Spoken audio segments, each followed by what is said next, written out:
Something's on my mind. Shadowheart? I wasn't sure if I'd ever lay eyes on you again. It's me, Nocturne. Do you remember? Remind me? We trained together. We used to be close. I'm glad to see you're all right. I don't remember you. Oh. A pity. Perhaps we can talk some more later? That is, if you're not about to turn on me. It seems you no longer walk in the Dark Lady's shadow. Shar condemned me. By her decree, you and I are enemies. Only if you wish us to be. You may not remember, but we shared a lot together once. Good times. Hard times. I will not turn on you, even if it angers Lady Shar. That's good enough for me. I'm not sure what I expected coming back to this place. Certainly not a friend. There must be all sorts you can tell me. Things I can't even remember. There are, but with the Mother Superior gone, I don't know if I can stay here to reminisce. Perhaps there's another enclave out there for me. You don't need Shar. You don't, perhaps. Not everyone is as brave. I'll leave come tomorrow. Come see me before then. I was working as quartermaster. I can sell you some things to aid you. And we can catch up. What am I to do? I'd better do the talking. Shadowheart. I can still scarcely believe it. You've returned, and the Mother Superior is gone. So much can change, so quickly.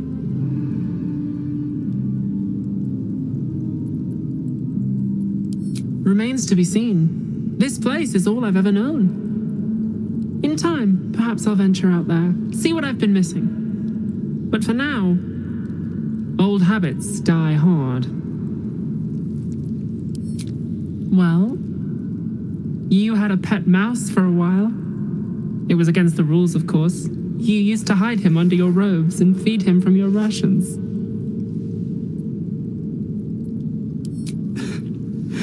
Nibbles. I suggested Bree, but you were having none of it. She caught you with him. Forced you to get rid of him in front of everyone. To make an example. You always loved animals. But you never let yourself get too close after that. I'm sorry. Not the sort of thing you want to hear, I'm sure. Well, you know that little scar on your elbow?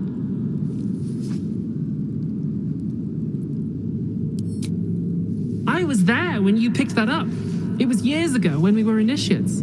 Some of the others were intent on tormenting us until you showed them the error of their ways. I think it was 6 against 2, and most of them were bigger than us to boot, but you saw them off, all of them. There were some bruised lips and black eyes in the mess hall that night, and from then on they left us alone. Or at least, they bothered us less.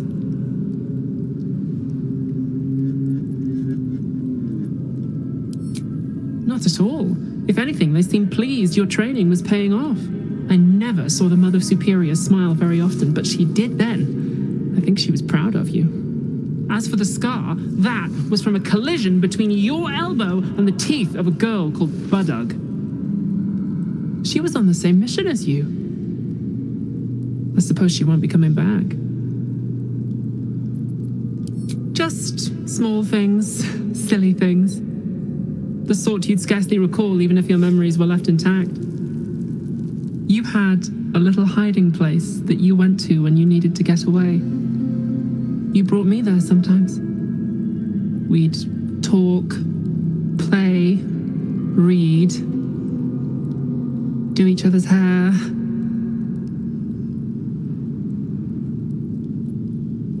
The plait and French? Yes, on your instructions, of course. You were very intent on a bold look, I think you said. My hands were cramped by the time I finished, but you were very pleased. I like the new look as well, though. You always did like a dramatic touch. Hidden at the back of the storage area. Luckily enough, as quartermaster, I was able to keep it hidden back there. It should be, well, if not how you remember it, exactly as you left it.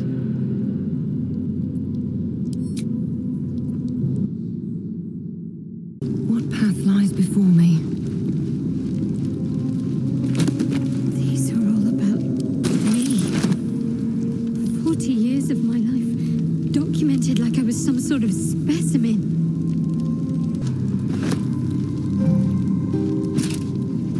Dark Justicia.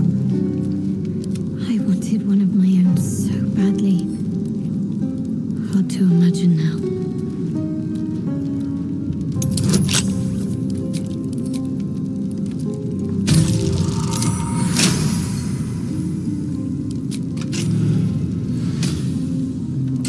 These jewels. Why do I remember these of all things? A gift from Solda Nessula, Mother Superior said. Curious. I could never quite tell if she was proud of them or not.